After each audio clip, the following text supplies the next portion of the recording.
Lady Gaga. This might be easy. Lady Gaga or Taylor Swift. Oh no, that's a setup. Hey, you asked. You're in the hot seat. You got to do it. Oh my gosh. I'm gonna say like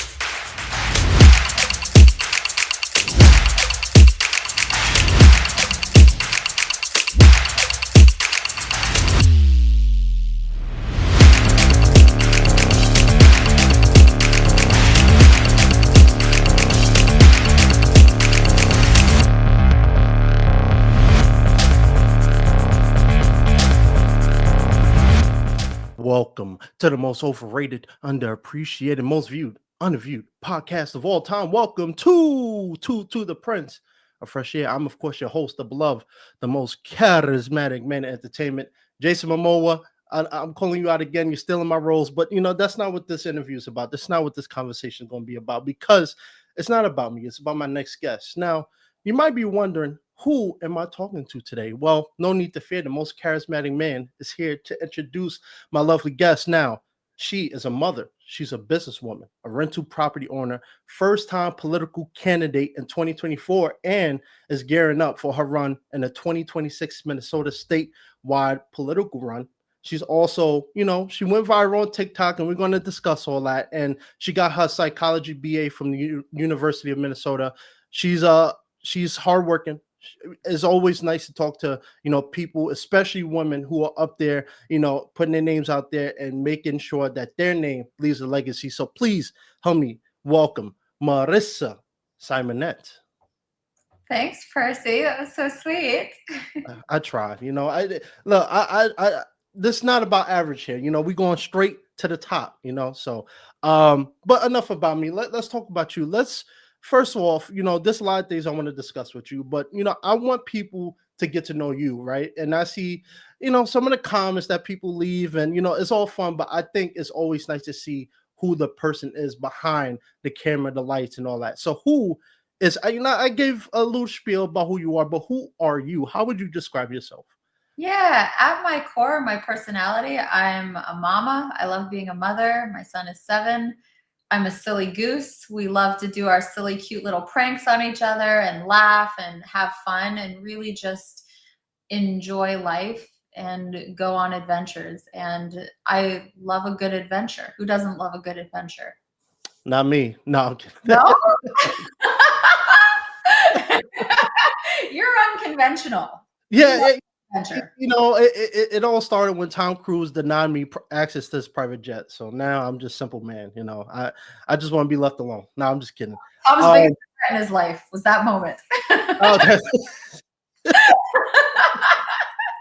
I truthfully, I've met a lot of people who have names, recognition, and stuff, and it's one of those things. I'm not really starstruck often. The only person that will ever give me like that is Denzel Washington, but that's a conversation for a whole nother day. It's not about me, it's about you. So What do you love let's about Denzel? Real quick, I'm curious. that man is, I'm classically trained like him. I come from theater. And now transitioning over in TV and film. I started because I watched Denzel as a kid. And I mean, the dude just knows how to chew up a scene. Like it don't matter how short, how long, if he's the major player or if he's just supporting. Like there's very few people you can watch and they just steal the show every single time. I've never seen a bad Denzel performance. And I think that's the consensus amongst most people is that dude just hits it out the park like nobody else. So it's always going to be a debate. Some people think Will Smith or whatever, but that Denzel, is my goal. But enough about me. This is about you. So let's get right into it. Let's talk about this viral video that you had with Josh Lou J on TikTok. Now you sent it to me and I got to watch it, and it resonated for me because I worked at a soup kitchen in college for 4 years, and I got to meet a lot of people who were lesser than. So just a little backstory about it for people who don't know, and just give a little context on how that came about. Yeah, so my friend owns the pizza business and he texted me one morning and was like, "Hey, me and a friend are going to go hand out pizzas to the homeless. You want to join us?" I was like, when you have a free afternoon, you're like, "Yeah, that'll be something actually really nice." So I said, I didn't know Josh Little J, right? So I just show up. We're just handing out pizzas to homeless. They're like, okay, we'll do this, do that. And I'm like, okay, do it. Da, da, da, da. 2 weeks later, I start getting messages. I saw your videos. I'm like, what's going on? And so people were sending it, and I clicked, and I was like, oh, I think he's at like 9 million on TikTok now. I had no idea. And it just really opened my eyes to how much people really want kindness and giving back and serving the community. Like, it just resonates.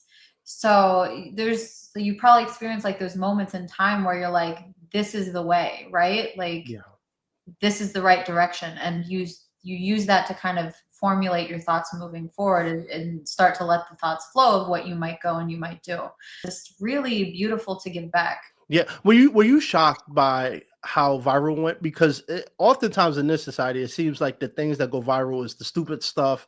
The stuff that's a little more outlandish. But for you to do such a good act, it's not usually seen in a positive light. Most people just brush it off. But Yeah. were you surprised by the amount of well-received feedback that it got? Well, I think the top comment was, I usually skip this part.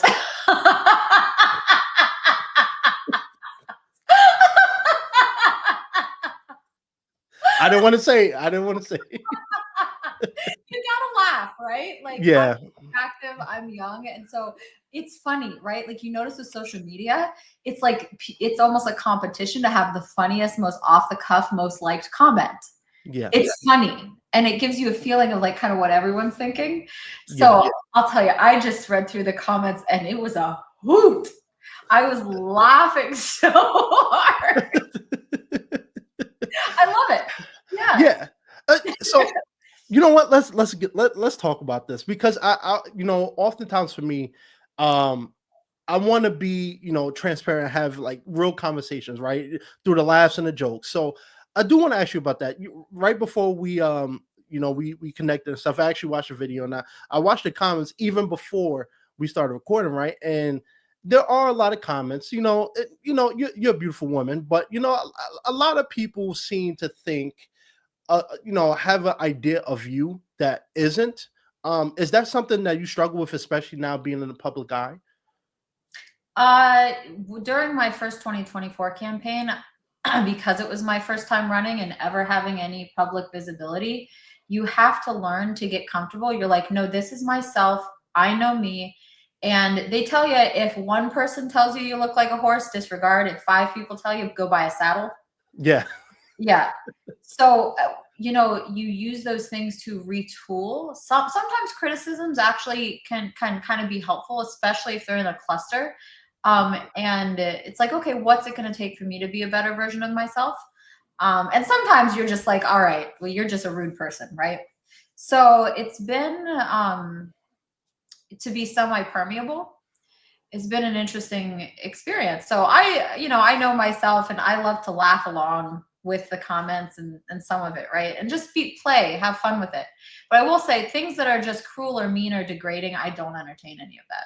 I mean, when someone's just trying to be disrespectful, and no, Yeah.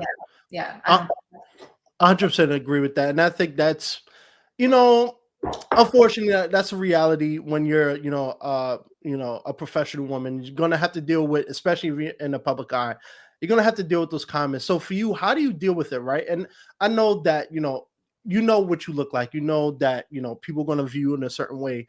How do you navigate that, especially now going to the top part of politics? How do you kind of figure out how to kind of lean into a little bit, but not also let it guide who you are, as not just as a mother and a professional woman, but in politics as well? Yeah, well, nobody ever really wants to say anything to my face. Because I'm a spicy Italian, and they know, like, I'll just give it right back, and it's going to be funny, right? Right. So, you know, if someone has a real problem with me or a genuine concern, they'll come and speak to me directly. And if someone's just interested in like being slanderous or disrespectful, they're going to take a different approach. Mhm. So you use these things to pay attention to who do you really have in your corner, and who's who, and it's just a learning experience. So, Yeah. what are Yeah. you gonna do? It comes with the territory, it's I get the comments sometimes. I've done videos on public, on popular YouTube channels, and I read the comments and people, oh, this dude ugly or whatever, and I'm just kind of like, it is what it is. You just learn how to roll with it, and especially for you, you're in a very hard, career path, quote unquote. And so you're going to have to learn how to have thick skin, and take things and let things roll off that isn't important, right? So enough about the looks, because we, I don't want this to be about, about that. So let's move on a little bit. I can see the comments already. I can see the comments already. I'm a prophet. I see it. Amen. Speak. Yeah, yeah. So let's get into what made you get into politics. Like, what was maybe was there a moment in your life that made you think that this something that you would like to do, or was it something as a kid that you always envisioned? Like, what made you get into politics? I never saw it for myself. But last year around this time, I was having a conversation with a friend about some things that I saw in the community, and this friend works in elections. And it just casually came up. Well, how do you run for office? What does it take? Oh, do you need this? Do you need that? I was like, huh, like either I could like keep complaining about these things or I could do something. And when you have that pull, you're like, I'm supposed to go and do this, but you don't know anything about it and you don't know why. Right. It was the weekend before the deadline, actually, for the special election. It happened to be in the area that I lived in, which is a requirement. You got to live in the area. And I was like, I'm supposed to go and do this. So I took my affidavit of candidacy, and I was one of 6 candidates and primaried. I spent less than $750, and I beat someone who spent 71,000 on purpose, because I don't think you should be able to buy justice and you should not be able to buy public office. Those like are core values to me. And then I wound up losing the special election by 1,000 votes in the final runoff as a candidate who nobody knew from several weeks before. So it's like I can do this. So Yeah. that's how it got started. It was a gut feeling, and I think it was the right one.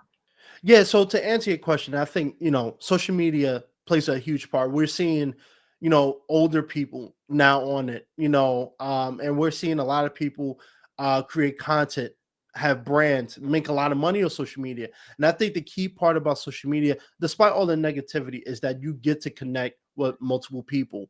And yeah, there's always going to be pros and cons to everything. Yeah, the comments might be ruthless. People might not like you, so they take it out on your comments. They DM you nasty stuff. But I think in this society right now, I think social media plays a huge part, because I wouldn't be where I am with the podcast without social media. To a certain degree, acting wise, it's helped me, reach new people, meet new agents, meet new, other fellow entertainers, right? So I think it's very important, and I think you just have to be, unfortunately, you have to be careful using it, because you can't read every comment. You can't say certain things before people, try to make you a headline. And I think for you, especially being in politics, that's probably one of the, it's going to be something you might face. But I'm curious, how has your social media journey been so far in your career path? Yeah. I think with social media, because you can get so much visibility, it's really important to know what you do and what you don't do, and to stay within your brand.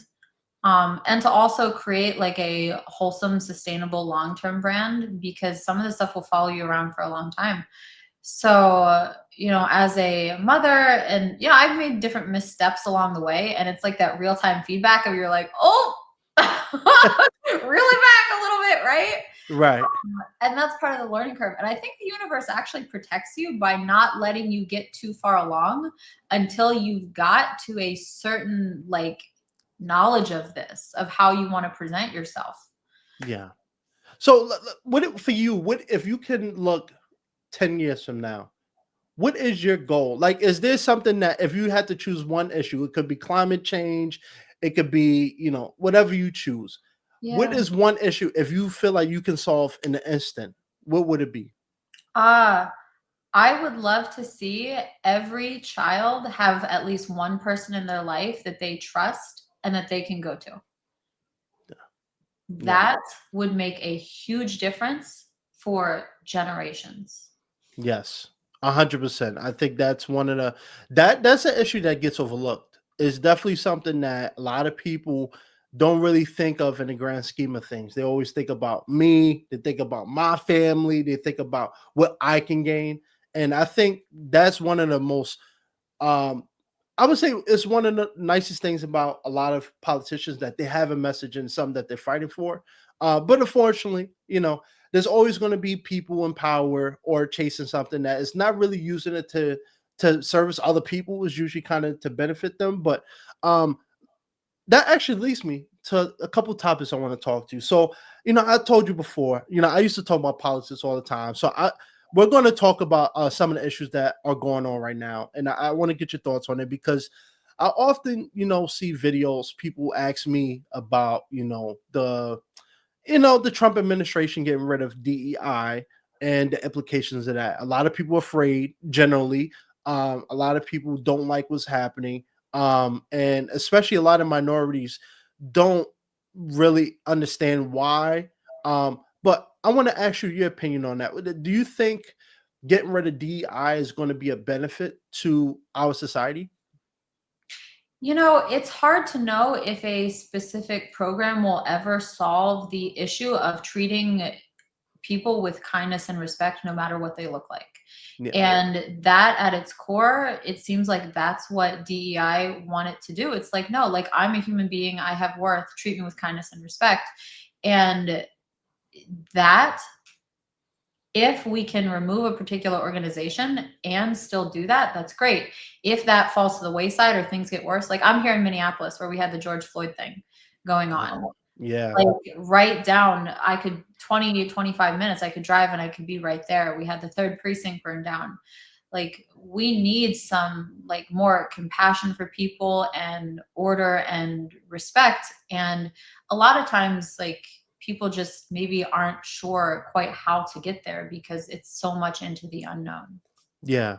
And you mentioned something about George Floyd. I want to touch on that just really quick because I've talked to a lot of people about this and I've done multiple episodes on that. But I never really talked to anybody who actually lived in that community.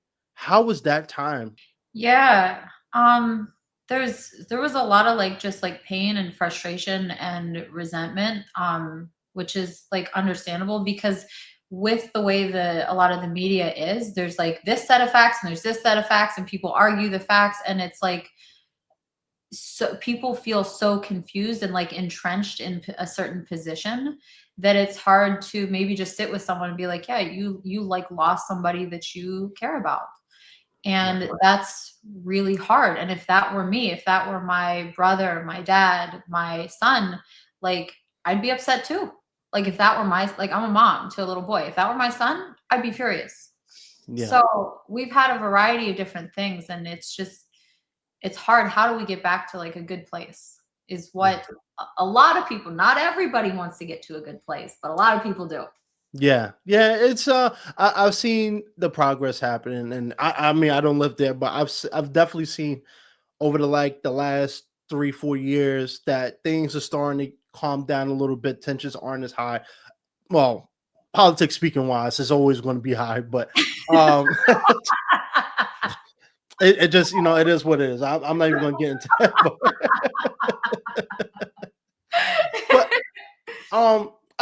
let's have some fun. We've been talking a lot about politics and all that stuff, and I'm sure I might circle back to it. But let's get to some fun things. Look, what is something that if someone looked at you, they would not guess? Maybe a hobby, a skill, a talent. If someone looked at you, what is something they would never guess that you enjoy, or just a fun fact about you? So when I moved here to Minneapolis, I learned to Latin dance. And there's a lot of transplants in the Latin dance community. And those everyone there was so welcoming and made me feel so at home. So I've learned salsa, bachata, merengue, kizomba, uh, all the styles. Yeah. And do you dance? Oh yeah, I'm half Cuban, so salsa, merengue. Ooh, Oh, yeah. yeah. Is I there taught Shakira how to dance. So, you're fun kidding. fact. Did you Yeah. actually? No, no, but she's older than me, so Those hips are lying. yeah.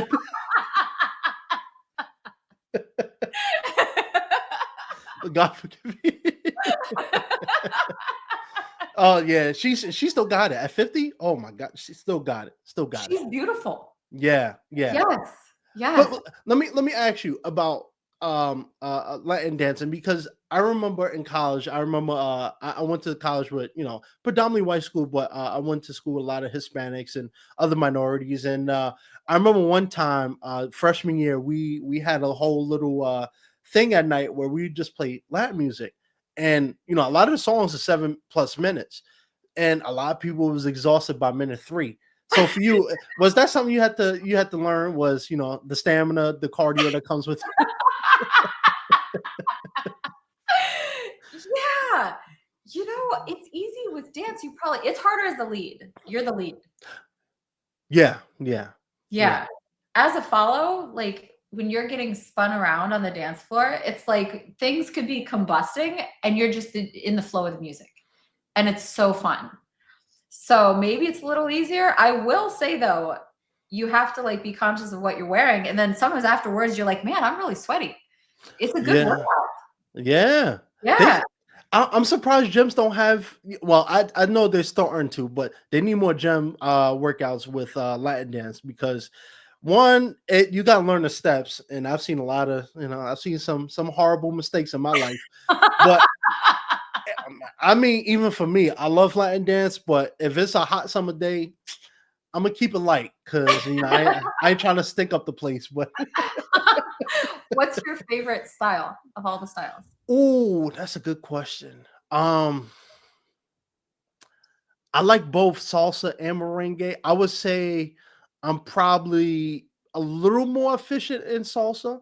Um, but both, I mean, you get me on the dance floor, I tear it up. That's just how I do it. But it's I grew up with a lot of Hispanics, so I've learned the steps at an early age. I had a dance instructor when I was a kid and in high school, so I learned a lot of it, and both is challenging in their own way. But I think salsa might be a tad easier for new beginners, people who never done it. So Okay. I would say I'd rather do that if I'm dancing with someone who don't know how to dance. But I love both styles easily.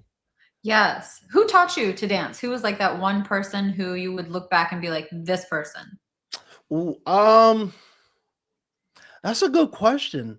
Cause honestly, I did a lot of it on my own, like watching Chris Brown videos, Michael Jackson videos. Oh, I I know, love Chris Brown dance videos. yeah, that you know, bringing his name up in 2025 caused an uproar. But Yeah. that dude is talented. He's amazingly talented. And when I was a kid, I had I don't remember her name, but she worked with Alvin Ailey. She worked with a lot of celebrities, and I know she was a dance instructor from Missy Elliott at one point. So I grew up dancing to Missy Elliott, Michael, Chris Brown, and high school. My dance instructor, I had a dance minor. That's when I started learning ballet. I wasn't good at it, but ballet, all the dance forms, and I think that is what helped me find two things. I doing a dance group with a lot of dudes who are mostly hip hop, but I had to learn how to memorize the steps, and I wasn't just freestyling like I usually did. So I would say high school was probably when I actually fine tuned the craft a little bit. Yeah. It's not easy. People think it's easy. Not everybody got that rhythm. Well, they can find it. I didn't. I thought I had. I'll tell you, my first dance class, I used to be really shy. And I went to a class, never danced before here in the Twin Cities. After the lesson, first opportunity, I was out the door. Like it's a little insecure learning something new. You gotta like stick with it. Yeah. Yeah. Yeah, I always say I think everybody should try acting because once you do, you kind of I feel like that self-awareness that come with, oh, I suck at this and I'm in a crowd of people. I need to get up out of here. I'm not like that anymore. It hasn't been like that for me since I was maybe like 22. I think that I have no problem with you know, messing up or making mistakes in front of people. I actually enjoy learning new skills because I think at some point you have to learn new skill anyway. So you're gonna have to mess up, learning something new anyway. So That's um, so what other hobbies? I saw your Instagram. I saw you, roller skating, and it brought back some flashbacks, some painful flashbacks that I had. Uh, right. h- Wipeouts? yeah, yeah, yeah, yeah, No. yeah. Funny story. My brother, when we was in middle school, we used to go to Pennsylvania a lot because my aunt had a house there, Where and we in used the to UK? What city? Strasbourg. Okay. Yeah. So we used to go to this roller skating thing, and we didn't go all the time, but that was the main spot as a kid. And my brother actually got his finger cut off from one of the I think it was the skate or a blade. I can't remember if he was ice skating or no, someone was doing the inline skates, and he Oh, fell. Someone ran over his finger, cut it off. So there was just yeah, like a lone finger just lying on the yeah, floor. horrible. What? Yeah. How they reconnect it? I was a kid. I think it was a lot of stitches, a lot of anesthesia, and yeah, Who it picked was that horrible. up? You saw what? Who picked it up? Like who had this? My mom did. Yeah, we will. The whole family was out on the ring. So when we saw that, it was. I mean, it's a good end to the story because after that happened, we went home. Everybody was shocked. He ate a big bowl of rice out of a big pot, and the rest is history. But yeah, The rice. yeah. I'll never forget. Yeah, that dude. Anyway, but yeah, I love roller skating, but I'm not exactly ready for road bounce stuff yet. So I'm still learning. So anybody who's listening, if you ever have your finger decapitated, eat a bowl of rice Yeah, with little red beans, a little ground beef, and you know, and call it a day. exactly. So what else gets you? Like what else motivates you? You know what? I remember you like playing tennis. I How do. how how how's your backhand? I have a two-handed backhand. Do you play? I worked at a tennis facility, Sport Time. I don't know if you know of it. I know it's mostly popular in like Long Island area. I tried it, and yeah, I'm not Serena Williams. I'll say that. It's like dancing. You gotta enjoy it and stick with it a little bit. I think for me, like I'm athletic, but tennis, yeah, it's a lot of technique involved. I think if I dedicate maybe a year or two, I'll be serviceable. But I Yeah. I, I think you might be better because you might. I know you're definitely probably lighter on your feet than I am, so you might be able to get it and hit the ball a certain way. I feel like for me, I like it. I think I'd rather do what's that new sport everybody's doing? It's not Pickleball. pickleball. I'd rather do that. Keep it Ah, simple. do you have a lot of pickleball courts in New York City? Is that So, taking the yeah, and it's expensive to play. You wouldn't believe $200 an hour. Yep. You're kidding. Mm-hmm. Is Yep. that like if four people play, then it's 50 an hour? So if you did that, you obviously you divide it, but the courts itself most of the time is going to be per hour, no matter how many plays you got. So it's if you work at a job and they do corporate events, it's probably a nice little thing to do. But if you're an average person, it's Yeah. expensive. No, if I wouldn't, we have to pay for indoor tennis court time here. It is not $200 an hour. How much Even is it over there? I think it's like 31 an hour, and if you have four people, you split it, or yeah, totally different. We have pretty good cost of living here. It's expensive to be out where you are. Yeah, yeah. I'm actually taking a little detour to Pennsylvania soon. Just because it's New York City is my home. I grew up here, Yeah. and New York and LA. I'm a city guy, but it's also like it's nice to have space. I love New York, I do, but unless you're a millionaire, it's Yeah. like living in a laundry room. It's ridiculous, but Yeah. that just it is what it is. But let me ask you about that. Since you're a politician, why don't you come to New York and change the laws? Come on, it's Woo! ridiculous. Yeah. No, there's a lot of craziness everywhere. I'm for now like people have asked me, like, are you here to stay in Minnesota? Like, what's your intention? And my son goes to school here, and I've been here since 2013. I actually grew up in Pennsylvania. That's where I asked. Oh, what Yeah, part? right outside of Harrisburg, Camp Hill. I'm not too familiar, but I know of Harrisburg. Yeah. Okay, are you more on the Pittsburgh side? Were you more? Yeah. Pittsburgh side. Yeah. Okay, yeah, the whole other like 3.5 hours away. Yeah. Whew. Yeah. But like I'm here because my son's in school and the stability of the same teacher, the same facility, friends, that's important to give to a child. So Yeah. we're here in the community. We love our neighbors here, most of them. The ones we don't like, the ones we don't like, you started it. Yeah, right. See, but I gotta call you out for something. No, you should have stayed in Pennsylvania. You know why? Because What? now, if you would have stayed, you get Taylor Swift to support you. Game over. That's it. You're done. No, I'm kidding. Taylor Swift. Yeah, she's from Pennsylvania.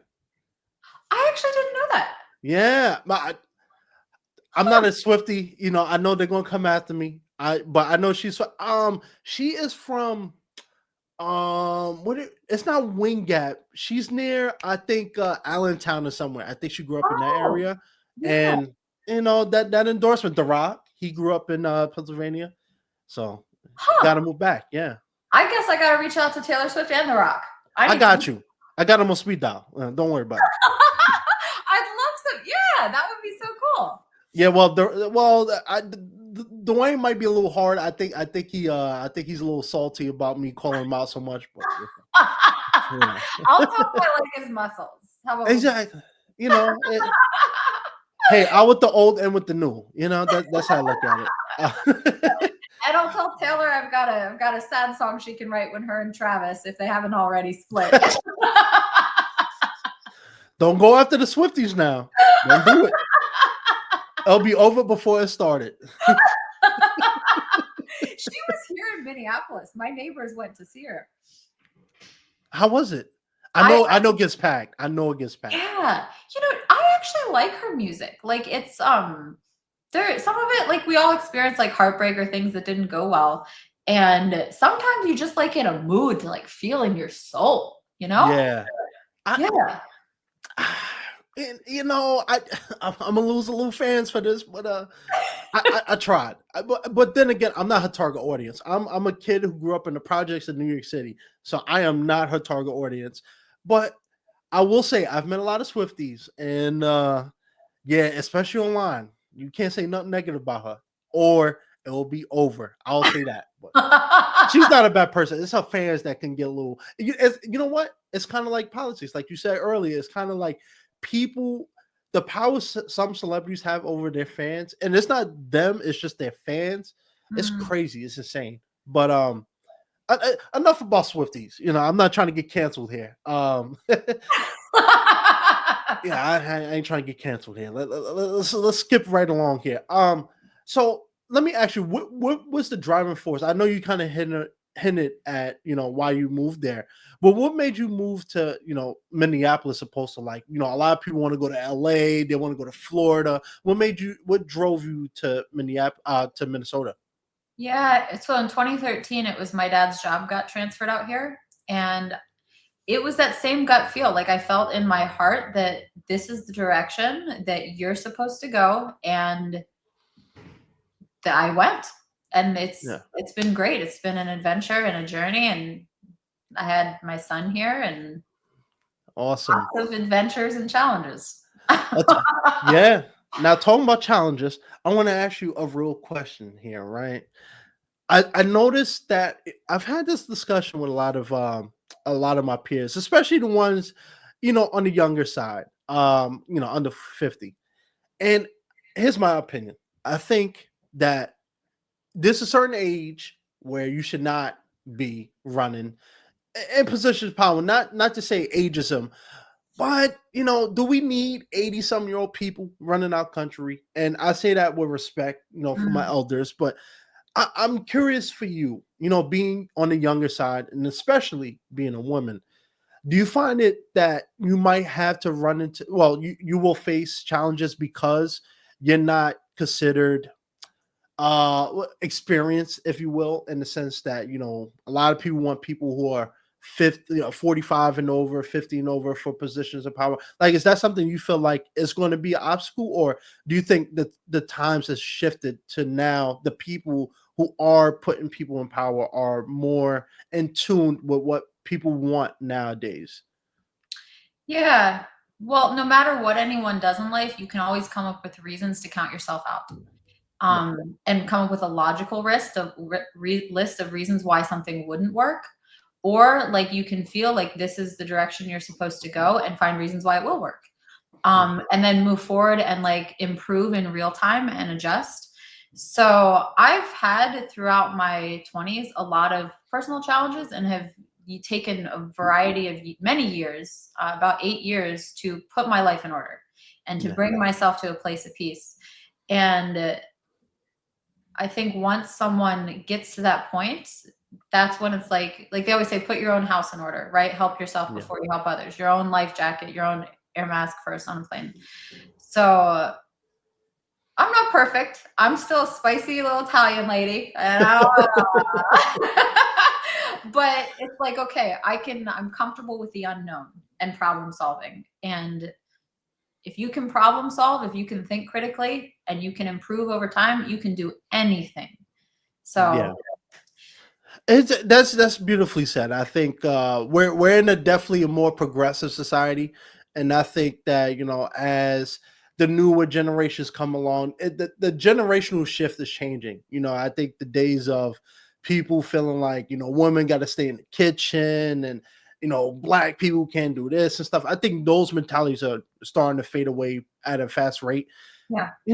We'll see what happens, because politics, that's a whole it's a very touchy subject for a lot of people, and it's definitely something that for me, I don't really talk about it even in my personal life, because I see how upset certain people get. So for you, is that something like, and I know you're a mother and everything, but is that something like you have to separate, like when you're that candidate, when you're running for that office, that you have to put on a certain shoe and a certain hat, but when you get home, when you're in your personal life, you have to take that switch, you have to switch it off, or is that something that you just have to kind of embrace throughout that whole time that you're pursuing this? Yeah, so I don't know if you've heard of Andrew Bustamante. He worked for the CIA, and he talked about there's three levels people have. There's their public, there's their personal, and then there's their private selves. And so everybody kind of has those three levels. And not everybody should have access to your private self, right? That's like a part of you that you protect. And once you can get to the private level of you, you never forget those people. Never. And so that's why actually you have to be so wise in who you let to the closest parts of you, because those people can hurt and damage you if you don't use discernment. Yeah, So everybody has a public, right? And personal would be like we're on a personal level. And whereas private would be like, man, here's my disappointments, here's my challenges, like here's what I'm freaking going through, like that one secure adult that you can go to. yeah, But I have a lot of continuity. I am who I am. I'm pretty direct. We're from the East Coast. We'll tell you like it is. yeah. That's true. But you Pennsylvania people, y'all know how to drive. What's going on with that? What's going on with that? Horrible, horrible.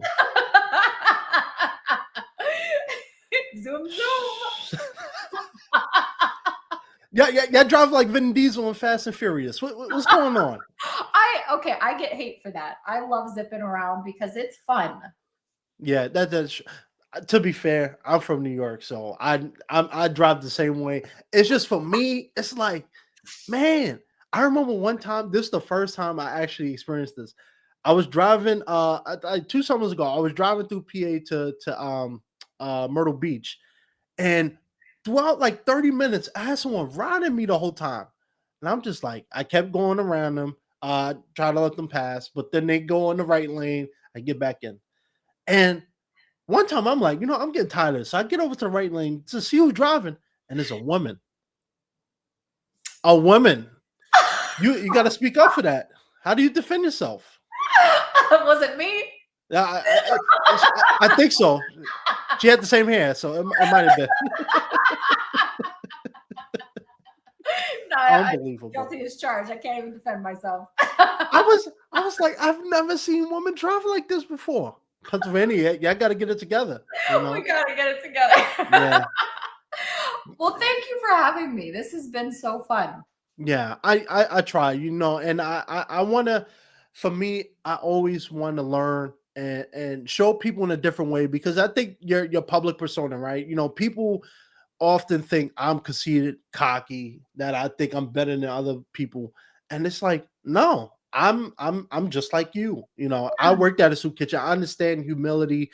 I have respect for other people, no matter their social status, their platform, how many followers they got. I generally don't care. And I think for you, I think that is one of the reasons why I want to have you on because in the comments I saw people say, "Oh, that's Marissa right there."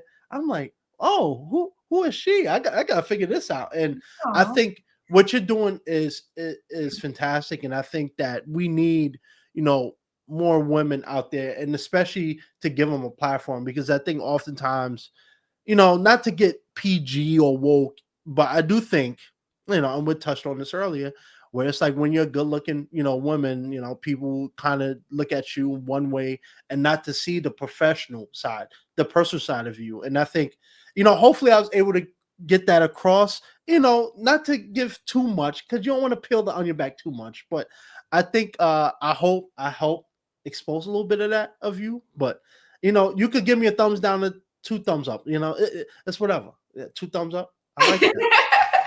You know? Yeah, this has been fun. Like, this is Yeah. what it's about, like, connecting with people and having fun and shared So experiences. yes. So before we go, because I don't want to leave it like this. This is not how I want to leave the episode, right? So let's have a little fun. I think I want to get to know if you had to choose music, movies. What is your favorite first? Ah, I love like last night I sat and just listened to music and just Music. enjoyed. Yeah, I really love like just like dancing. I dance around my house and you just enjoy the moment. Yeah, I dance around too, and then the neighbors hit the broom.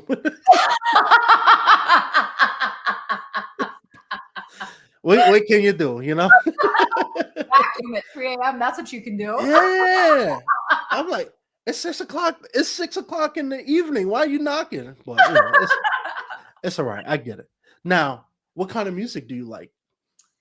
Variety. Yeah, last night I just did some country. I did some kizomba. I did some Chris Brown. You just flow with the moment. You make yourself a snack and you have a nice drink of water and put some candles on for a mood and just enjoy. All Yeah. right. So let's have a little fun. And the reason why I was poking and prodding in that because I started doing a new segment on the show, right? Where I put people in the hot seat. So it's your turn. And so you like music. You say you like flavor, you like variety. So it makes it easier for me to pit these two choices. So this segment, what I do is I give you two names and you choose which one you like. Okay. And so, you might get a little backlash if you don't pick someone's favorite, but you're in the hot seat. So it's your turn. You ready? Okay. All right. So we got Elvis Presley and let's do Bob Marley, Ah, okay. Bob Marley. Nicki Minaj, or Rihanna. I'm going to say Rihanna. Let's do Michael Jackson or Prince. I'm going to say Prince because he's from Minnesota. No, no, no, no, you're lying. Okay. You Right? know It's what? Hassan.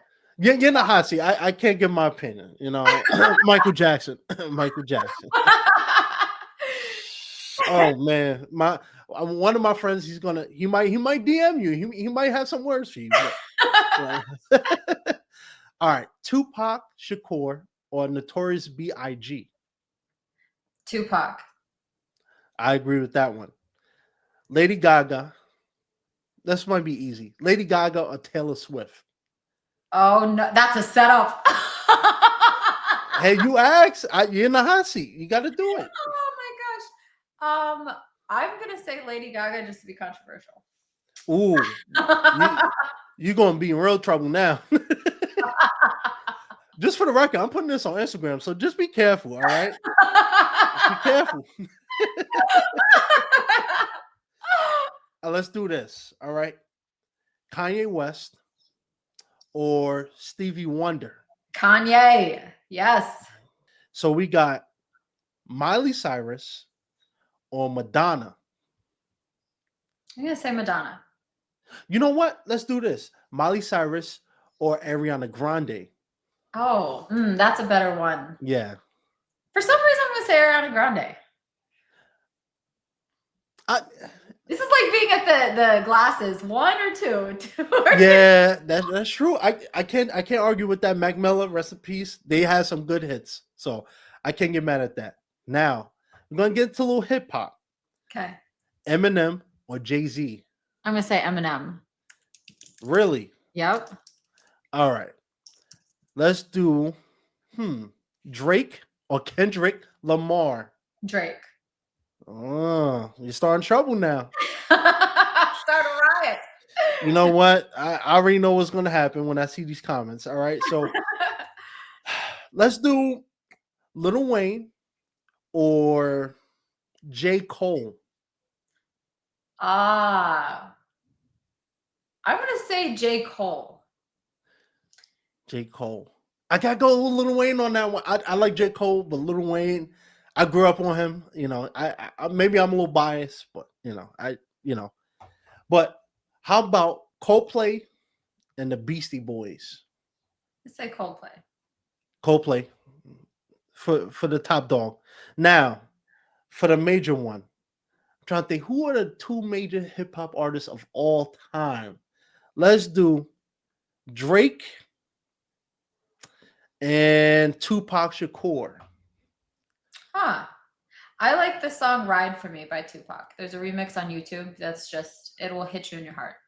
Yeah, Tupac is a generational talent. I have like 5 songs of his, and he's one of those that I feel like he's like Pop Smoke to me. I don't know if you know Pop Smoke, but Yeah. gone way too young, way too soon. But this is what happens when you leave a legacy, and that's what I'm trying to do. The most charismatic man, I'm trying to leave a legacy too. So, it's been fun, Marissa. Thank you. It's been awesome. Even if you give me 2 thumbs down, I'm still a fan. All right, I'll be voting, even though I don't live there. We all know about the corruption in politics, but FBI might be watching, so let me shut up. Or the CIA. Yeah, especially you, because you're getting up there, so be careful. So what do you have going on? I know you mentioned you're starting your run. But what are some things that you got going on? Whether it's politics, maybe something you want to share that's outside of politics. Like what do you got? What are you looking forward to in 2025? Yeah, this year I'm looking forward to enjoying the beautiful things in Minnesota, Minnehaha Falls, and just living a meaningful, fun life. You No. know, yeah, I hope you well. I wish you well on your journey, and I want people to see you as the person you are. And I hope that I was able to shed a little light on that. And where can people find you? Where can people connect with you? And all that good fun stuff. Yeah, everyone can find me on social media. If you just search my name, Marisa Simonetti, on any platform, I'll pop right up. Yes, that's Marissa. I'm the Prince of Fresh Air. If you don't like that, don't worry. She's gonna race against you anyway. We'll see you later. I try. I try. But thank you, Marissa. I hope I wish you well on your journey, and I hope to see you at the top of 2026. And when you get to that top, don't forget about the little guy. All right. That's right. So I'll give you the final word. Any positive message you want to leave to your fans, supporters, or people discovering you for the first time. I'll leave you with the last word. Aw, yeah, no, thanks for having me. And I'd say just find fun and find friends, and the rest figures itself out.